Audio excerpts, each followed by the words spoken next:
Hi, it's Alex from laughingplace.com. You're watching Laughing Place on Location.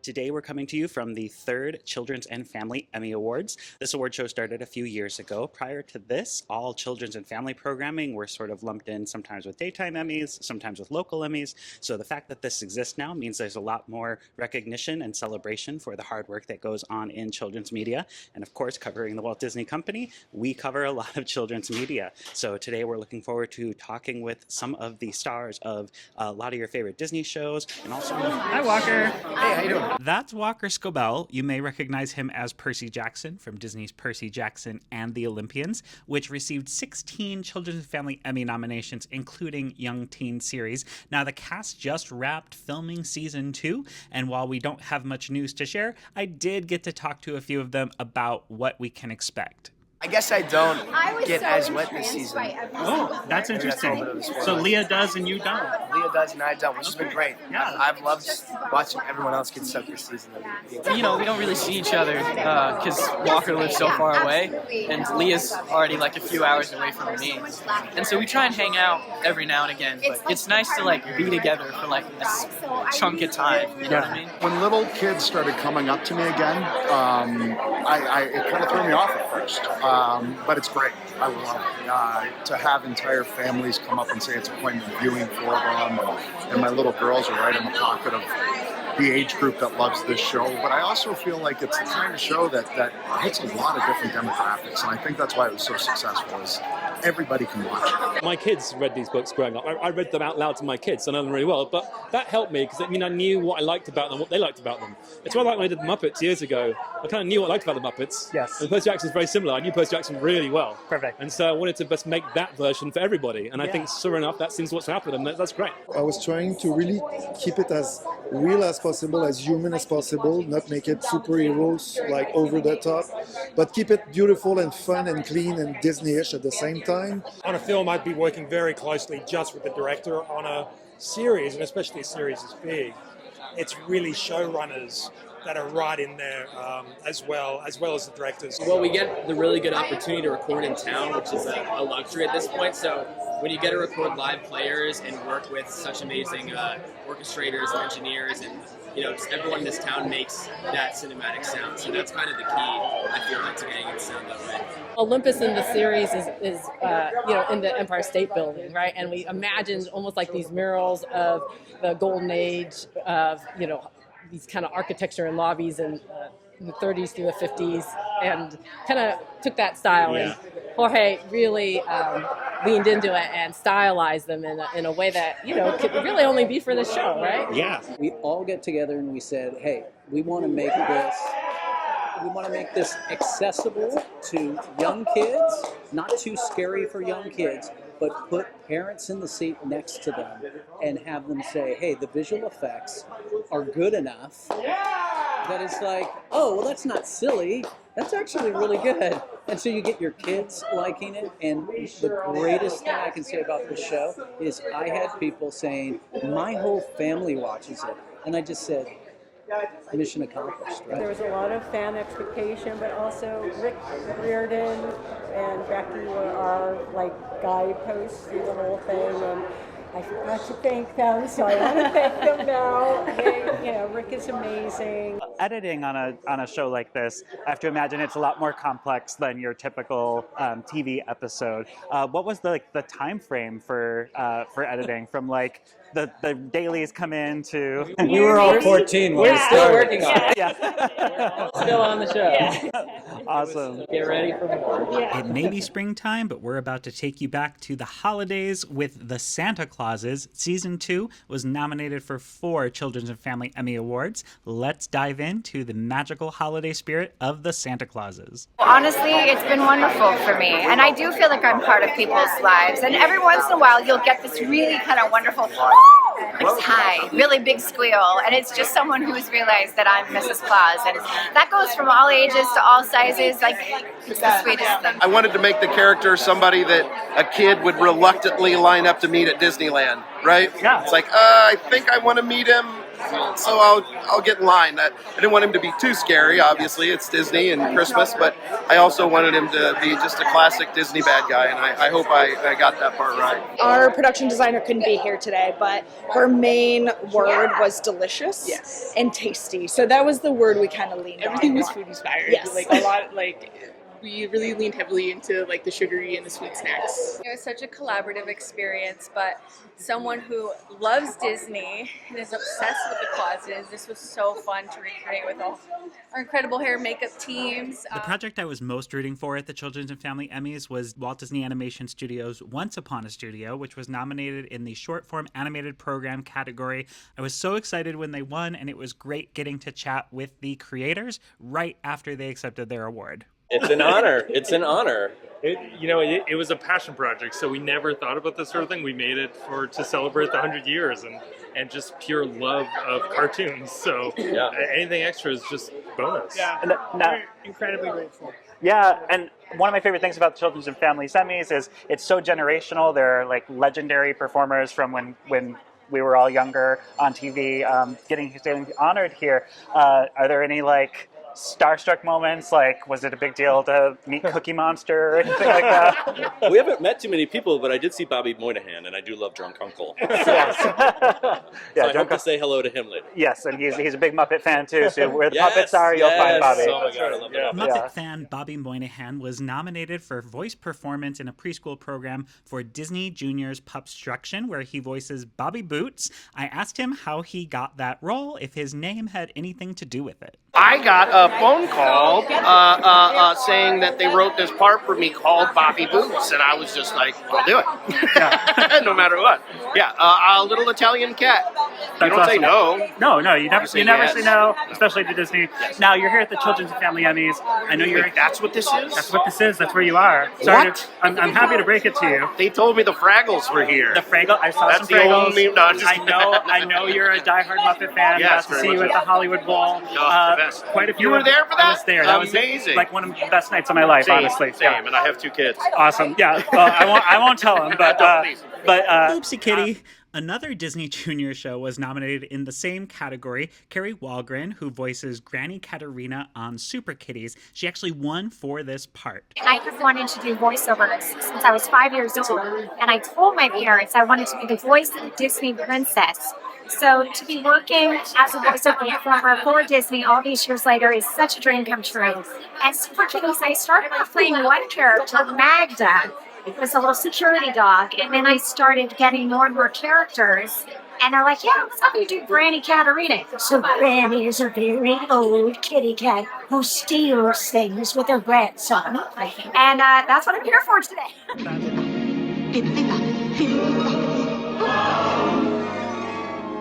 The fairy godmother showed up. Yeah. Here we go. Congratulations, big time. Now, what does this feel like? Does it feel very different from getting the nomination? Yes, it feels surreal, and I'm just trying not to cry every second. It feels just amazing. There was also a little bit of a Super Kitties reunion on the purple carpet. Piper Braun, who voices Bitsy, was nominated for the Nickelodeon series Aaron and Aaron. She was going to go and try and meet up with Carrie after I spoke with her. I'm excited to meet somebody. I don't personally work with them, but I work on a show that they work on as well. It's called Super Kitties, and I'm very excited to meet her. And Disney Junior also took home the Emmy for sound mixing and sound editing for Star Wars Young Jedi Adventures. I spoke with sound designer Heather Olson hot off her win and asked her if Star Wars was the thing that inspired her to get into sound design to begin with. Watching Star Wars for the first time and just experiencing that in a theater as a young one, and you're just like, what is happening right now? So yeah, definitely. Graduating from Disney Junior to Disney Television Animation, Season 2 of the hit animated series KIF premiered the same night as the Children's Family Emmy Awards, where this first season was nominated in 2 categories. Co-creators Lucy Havens and Nick Small were both in attendance, and having just launched the Lord of the Rings parody Lore of the Ring Light, I asked if there was any possibility of getting more of this type of special from KIF in the future. Well, Lore of the Ring Light, the story, the concept, it all came together and just worked well, so we were rather will be led by, if it works, if we've got a concept that feels right, then we'll let that sort of guide us in that direction. Have you adopted any of the Kifisms, like chunky, like do you say chunky text? Whenever I hear chunky, I think of Kip, honestly. Yeah. Yikes Viola. Sometimes I'll randomly say that and they'll be like, Kamiko. Awesome. Haley's On It was double nominated for original song and writing for an animated program. I talked with the creators and songwriters about the possibility of returning if Disney decides to give the series the ending that fans are clamoring for. We'd love to, yeah. So we're hoping, the fans stay active, which they have been, and we're hoping we can bring home an Emmy now, or two. We're nominated for 2. Absolutely. And maybe that'll help the cause too. So we're hopeful. We would absolutely love to do it and wrap up the story a little bit. 1,000% we would be there ready to dive right back in. We love that show. We love those characters. We love the premise and the setup and everything that they allowed us to do musically. So I would 1,000% be back to do it all again. Perfect. Disney's Kazazimoto Generation Fire was nominated for Best Directing for an Animated Series for the episode Moremi, and it was also given a Special Achievement Award for Animation Character Design. I've always been, like, even in South Africa, I've been recognized as pushing the boundaries of character design. So the team that I assembled around myself as well they still are unorthodox character designers, and I needed their input to influence my style. And yeah, we've always known that the character design work on You Give Me Heart was special. Just trying not to let Nigeria down was a big part of the experience. It was amazing, really. I got to work with Lucan Animation in Cape Town. That's how I met Andrew, and I met Andre on that project that way. It was an amazing experience from start to finish, honestly. Working with African creatives and talents. It's something I've wanted to do more of in my life in general, and 2 years of my life was spent with them, working with them.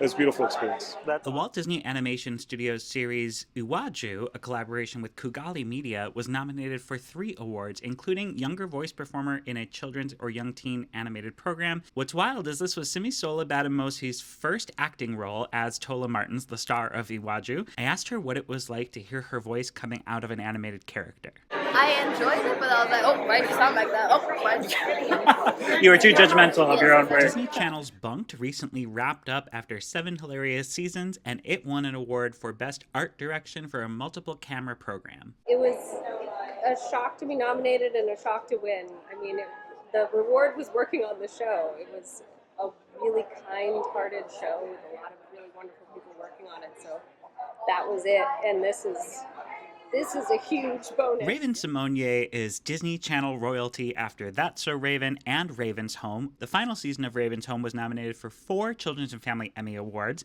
and I got to speak with some of Raven's closest collaborators about her new project at Disney Channel, which recently filmed a pilot. It has been very fun so far. The writing is amazing. The casting is amazing. And I really hope we can, put this out there for the world to see. So Raven just did the pilot, and I did Wizards with Jen Scott, who were the EPs on Raven's Home. So, awesome.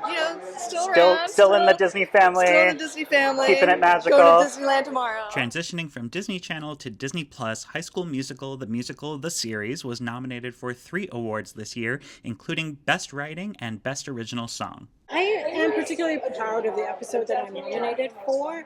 It's called Admissions, and it has to do, it particularly spotlights a character of color who is, taking that leap into college and deciding whether she wants to go to an Ivy League school or a historically black college, and it's all about the journey to that decision. And for the rest of the cast, it's all about their stories are about truth, about admitting things that are difficult for them. So it was really fun. It was super fun to write, but I'm really proud that we got to address that. It was actually a really special moment because you had 2 young men talking about their feelings on camera, and that shouldn't be a thing, but apparently it's a thing, which, hadn't happened, and actually got a lot of crazy good feedback from other guys being like, it was nice to see that because you don't usually see that side of vulnerability. So we sat down with Josh, our co-writer, who's also in the show, and we wrote it, and it wasn't hard to write at all. Yeah, we've been lucky with Josh. Anytime the 3 of us have kind of gotten together to write, we kind of get it done in one session, a couple hours. And we did this over Zoom too, because he was filming.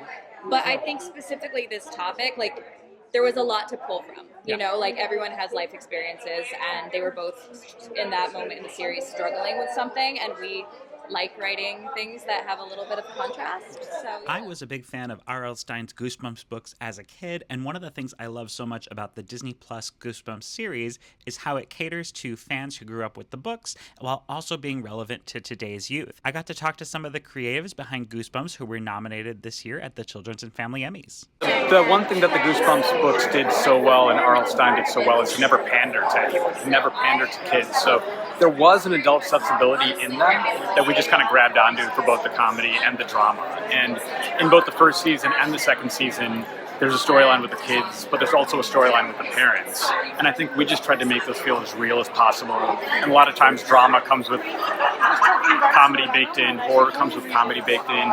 And so we just tried to make it feel real with monsters, with big scary things on top of it, and it seemed to resonate. It was truly a lot of fun, and just kind of looking at the books in a different way from when we read them when we were kids, because now you can start to think about the themes and sit there and go, wow, I learned a lot of lessons from these books, and took them into adulthood.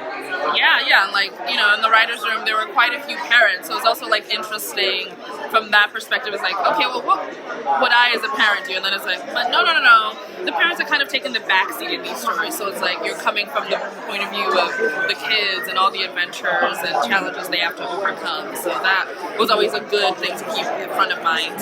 So the nightmares that I have were the process of building Slappy. What does Slappy look like? And all the iterations that we went through, and we hired to put that together, and then trying the different puppeteers to make sure it was going to work properly.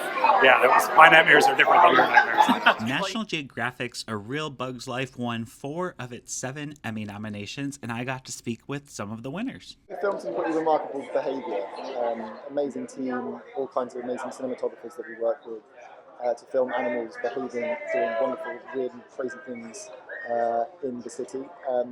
Big highlight was probably the jumping spider sequence in that film. Basically, their sort of story is that they live in nice warm places, and the nice warm place in the big city is often on the side of a big building. So we filmed a jumping spider leaping across kind of precipices 25 stories up on this beautiful old skyscraper in New York.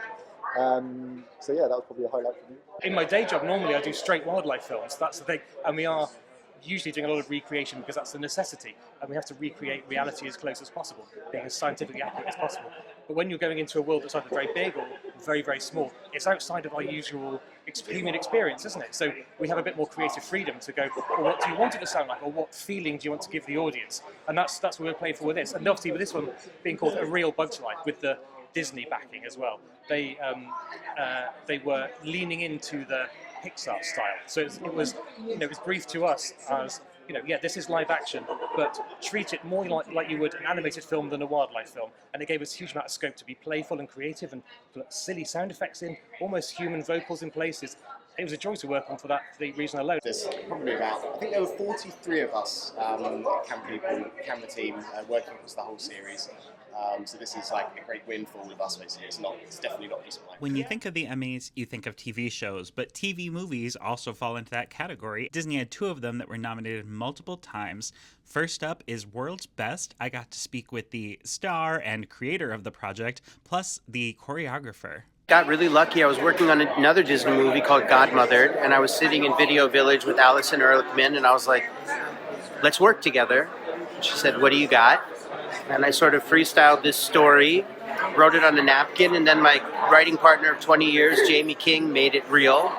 And I called up my musical collaborator of 20 years, Charlie Wilder, and we did the music. And then, God bless him, Sean Bailey over at Disney gave us a chance to tell an original story with an inclusive and diverse lead. And here we are. What was great was that because Utkarsh had actually written the part and Manny Magnus was all in, that they committed to the father-son story, so that was what the choreography kind of entailed. So it actually worked, right? So they got, in a sense, the father's jabbing the son's making fun of the dad. We got to play off that. And then, because certain scenes that we choreographed were really part of the storytelling of the father helping the son to learn this lesson or experience this thing, then it became almost like a teaching lesson.